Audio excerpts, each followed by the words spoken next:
आपने आत्महत्या कर ली है। Hello everyone, welcome to finding my fire और thanks for clicking on this video. ये वीडियो आप लोगों के लिए बहुत ही इम्पोर्टेंट होने वाली है, खासकर उन महिलाओं के लिए जो अपने ड्रीम्स को छोड़ चुकी हैं, त्याग चुकी हैं, अपने ड्रीम्स को सोच चुकी हैं कि अब मैं उनको कंप्लीट नहीं कर सकती। कुछ हालात ऐसे हो गए हैं, कुछ परिस्थितियाँ हो गई हैं जो उनके सिर्फ माइंड में है कि ऐसा हो गया है, तो अब मैं ये काम अपने ड्रीम्स को, अपने लक्ष्य को, अपने गोल्स को अचीव नहीं कर सकती। तो बने रहिए वीडियो में लास्ट तक, आपको बहुत ही अच्छी चीज़ें मिलेंगी, टिप्स मिलेंगी और बहुत अच्छा लगेगा आप लोगों को वीडियो को देख करके। काफ़ी मोटिवेट होंगे आप इस वीडियो से। तो यहाँ पे मैं लग गई हूँ अपने टारगेट को चेक करने के लिए कि आज का मेरा टारगेट क्या है और मैं कौन सा subject with in this time period prepare कर सकती हूँ। ठीक है, तो उसके बाद मैं लग गई हूँ यहाँ पे अपने स्टडी टेबल को अरेंज करने के लिए, ताकि मुझे बिल्कुल भी इनकन्वीनियंस ना हो पढ़ते टाइम। और अब मैं दिखाती हूँ आपको कि मैंने कौन कौन से टारगेट आज लिए हैं। जैसे फर्स्ट है मेरा टारगेट रूरल मार्केटिंग के 2 चैप्टर्स, और उसके बाद हिंदी में मुहावरे, और हरियाणा जीके में 4 चैप्टर्स, और ज्योमेट्री मैथ में। तो देखो, रूरल मार्केटिंग के मैं फर्स्ट डे से स्टार्ट कर रही हूँ, यहाँ पे फर्स्ट और सेकंड चैप्टर को कंप्लीट करूँगी। उसके बाद जो हिंदी के मुहावरे हैं, आपको तो पता ही है हिंदी मेरी कंप्लीट हो गई है लास्ट डेज में ही, तो मैं अब मुहावरे कर रही हूँ। जैसे ये कंप्लीट होंगे तो नेक्स्ट टॉपिक उठाऊँगी। उसके बाद हरियाणा जीके मैं स्टार्ट कर दी थी, अब मैं स्टार्ट कर रही हूँ यहाँ पे रूरल मार्केटिंग, और मैं काफ़ी अच्छे से उसको प्रिपेयर करूँगी point two point. First chapter में इंट्रोडक्शन पार्ट ही है उसका, और फिर रूरल मार्केटिंग क्या होती है, कौन कौन से पर्सपेक्टिव होते हैं, कब से स्टार्ट है, उसका क्या मतलब बेसिक्स कहाँ से हुए हैं, ईरा जिसको बोल देते हैं, और क्या क्या एडवांटेज होंगी, किस तरह से ये हमारी इकोनॉमी को हेल्पफुल करेगा, और किस तरह से जो नीड है, सेटिस्फेक्शन लेवल है रूरल एरियाज़ में जो लोग रहते हैं उनको कंप्लीट करेगा। इस तरह से ये इंट्रोडक्शन पार्ट है, इसको आज मैं कंप्लीट कर दूँगी। फिर उसके बाद जो मैं हिंदी के मुहावरे वगैरह जो भी है वो करने लग जाऊँगी अपने। अब यहाँ पे हम बात करते हैं कि हमने आत्महत्या कर ली है इस बारे में। तो क्या, किस चीज़ की आत्महत्या कर ली है? देखो, अगर आप हर दिन अपने ड्रीम्स को पूरा करने के लिए नहीं उठते हैं, तो समझिए हमने आत्महत्या कर ली है अपने ड्रीम्स की। और इवन मुझे लगता है कि इंडिया में बहुत सारी औरतों ने अपनी ड्रीम्स को की आत्महत्या कर ली है, सुसाइड कर दिया है उनको। ठीक है, तो वो जैसे हम लास्ट जनरेशन में ही पूछते हैं, हमारी जो मम्मा है, ताई हैं, बुआ हैं, और जो आंटीज़ हैं, अगर उनसे हम बैठ के, हमारी दादी है, उनसे बात करें और उनसे ये पूछें कि आपके ड्रीम्स क्या क्या रहे थे, और जब आप उनके ड्रीम्स को सुनोगे ना, तो आपके मन से मतलब दर्द सा होने लग जाएगा। कैसा मतलब, रिग्रेट की जो उनकी भावनाएं निकल के आती है ना, कि मुझे लाइफ में ये करना था बट मैं ये नहीं कर पाई। कुछ परिस्थितियाँ ऐसी हुई, कुछ पॉइंट ऐसे हुए, जैसे हाउस वाइफ बनकर रह गई, और वो नहीं, मतलब लास्ट के दिनों में तो ऐसा भी होता था ना कि इन लॉज या पेरेंट्स जो हैं अलाउ ही नहीं करते थे घर में। लड़की के खुद के पेरेंट्स अलाउ नहीं करते थे पढ़ने के लिए, बट आपके पेरेंट्स ने तो आपको अलाउ किया है ना। तो अगर हम ऐसे मतलब उनकी सुनते हैं ना कि नहीं कर पाए वो किस वजह से, तो इवन हमें भी ऐसा फील होता है कि हम भी क्या उनकी तरह ही नहीं तो बनते जा रहे हैं।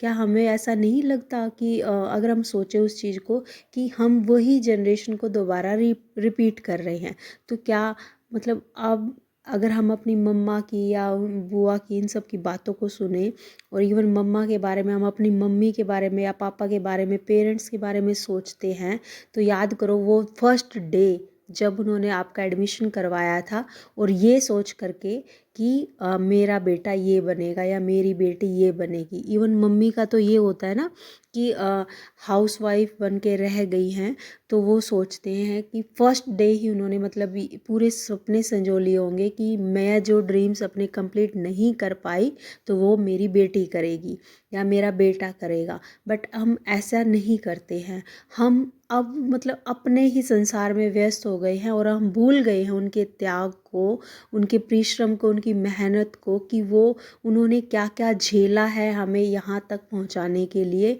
हमें क्या क्या एजुकेशन दी है, किस किस को मना किया है कि जैसे कोई समाज में बोल देता है कि लड़की है इसको पढ़ा के क्या करोगे, ये तो दूसरे घर चली जाएगी, तुम्हें इतना खर्च क्यों करना है, इतना मतलब इतना सुनाया जाता था। तो फिर अब हम क्या कर रहे हैं, क्या हम किस कंडीशन में हैं, क्या हम 1% भी अपने पेरेंट्स का पे कर पाए हैं? तो अगर आपने 1% भी पे नहीं किया है तो आप उनकी आंखों में आंखें मिलाकर देख ही नहीं पाओगे। आपका जो रिग्रेट है आपको इतना परेशान कर देगा कि आप उनके सामने भी नहीं आओगे। तो क्या आप पूरी लाइफ ऐसे ही रहना चाहते हैं? क्या आप पूरी लाइफ रिग्रेट में ही जीना चाहती हैं?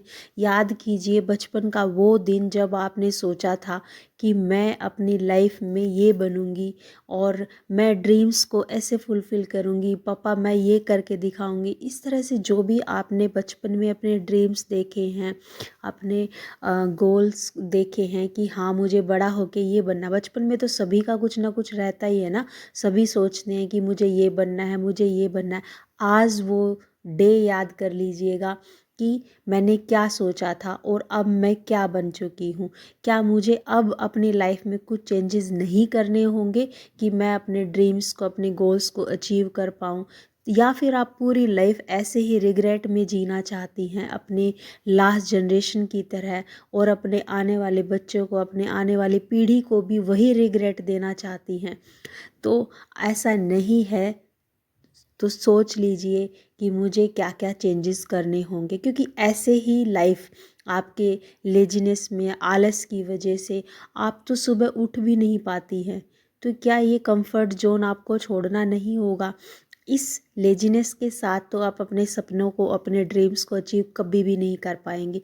अगर आप ऐसा कर पाते तो आपकी लाइफ अब तक की चेंज हो चुकी होती। तो फिर कुछ ना कुछ तो चेंजेस करना ही होगा ना, कि आपको आगे जो भी लाइफ है वो आपकी काफ़ी अच्छी रहे। तो उसके लिए आपको सबसे पहले क्या करना होगा, अपने मोबाइल को, मैं तो यही बोलूँगी सबसे पहले आप अपने मोबाइल को साइड कर दीजिए, कट कर दीजिए। क्योंकि आपने ये अपनी लाइफ में देखा होगा कि जब से आपके हाथ में मोबाइल आया है उसकी वजह से ये बहुत सारे चेंजेस हो गए हैं लाइफ में। तो पहले, सबसे पहले मैं यही कहूँगी कि आप अपने मोबाइल को साइड कर दीजिए, जितना हो सके आप उसका सिर्फ पॉजिटिव यूज़ कीजिए, ताकि आप उस मतलब अच्छाई में आप उसका यूज़ करें। और ऐसा ना हो कि आपको थोड़ा सा टाइम मिला जिसको आप पढ़ाई में यूज़ कर सकती थी, बट आप यूज़ कर रही हैं उसको कि मैं रेस्ट कर लेती हूँ, बट आप रेस्ट नहीं करते हैं। आप क्या करते हैं, उस मोबाइल में स्क्रीन जो रील्स है उसको स्क्रॉल करते रहते हैं। तो उससे आपका पूरा दिन निकल जाता है और फिर आप लास्ट में रिग्रेट में रहते हैं। तो ये पहला स्टेप आपका होना चाहिए कि आप अपने मोबाइल को स्विच ऑफ कर दीजिए। मिनिमम से मिनिमम आप उसका यूज़ करें। अगर आप पढ़ाई कर रहे हैं तो सिर्फ आप वीडियोस देखें, कौन सी वीडियो जो आपके एजुकेशनल पॉइंट ऑफ व्यू से हैं उन्हीं वीडियोस को देखिए। मोटिवेशनल वीडियो अगर आपको देखनी है तो मैं तो कहूँगी शॉर्ट देखिए और जल्दी से जल्दी फिर अपने स्टडी पर आ जाइए। सेकंड पॉइंट जो मैं कहने वाली हूँ वो ये है कि आप अपने लेजीनेस को दूर कीजिए। आप जो सुबह अलार्म बजता है ना और आप नहीं उठ पाते हैं, वो इसी वजह से होता है कि हाँ कोई बात नहीं ना, 10 मिनट के बाद उठ जाऊंगी, बट वो 10 मिनट आपको भी पता है पूरा दिन आपका ख़त्म कर देता है, आपका पूरा दिन फिर रिग्रेट में जाता है।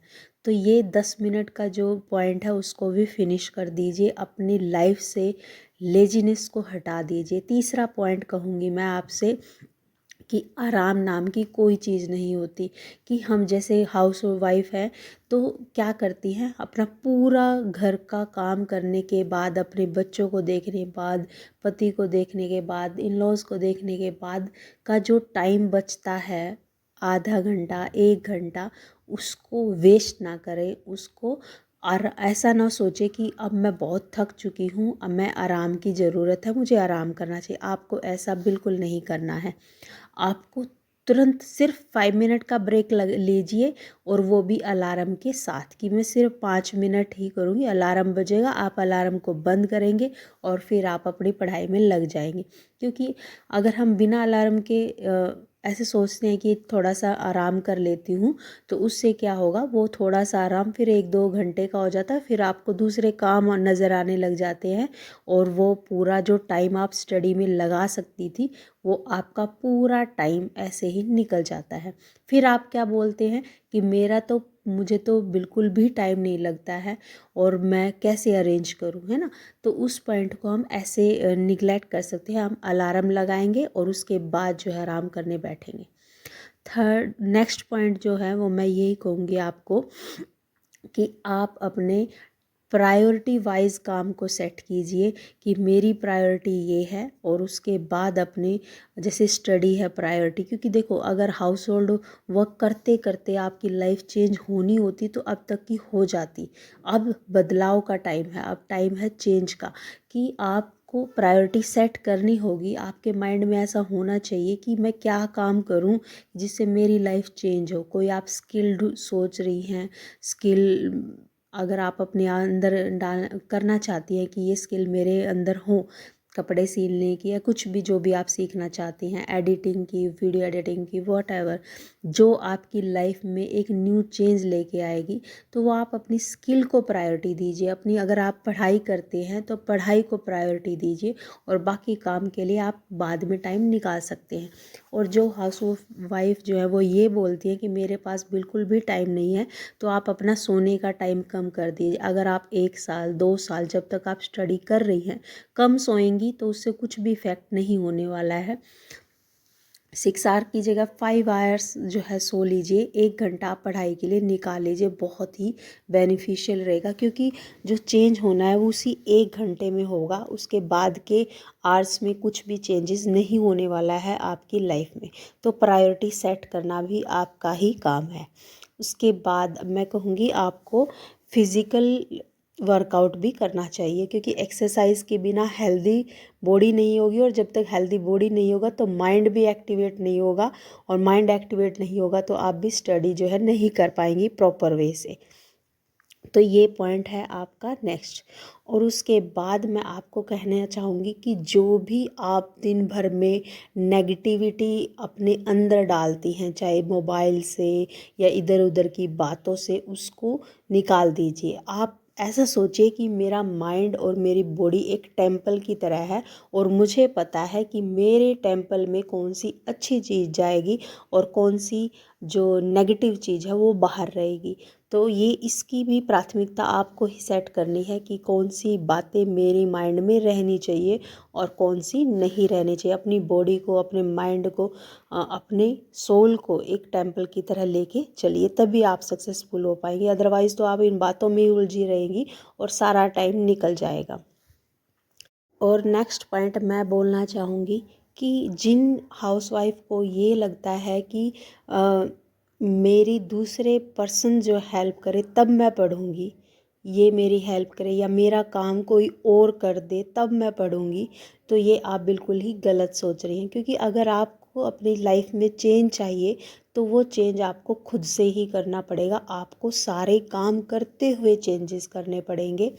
ऐसा नहीं है कि, मतलब देखो, अपनी लाइफ में अगर मुझे कुछ चेंज करना है तो वो मैं ही कर सकती हूँ ना, कोई और पर्सन मेरी लाइफ में चेंज कैसे कर सकता है। तो आपको खुद से ही चीज़ों को संभालना होगा। अपने काम की जिम्मेवारी खुद लीजिए, और अपने जैसे आप फेल हो जाती हैं, अगर आप पास हो जाती हैं तो उसका भी रिस्पॉन्सिबल आप ही हो। कोई और पर्सन आपको फेल नहीं करवा सकता, पास नहीं करवा सकता।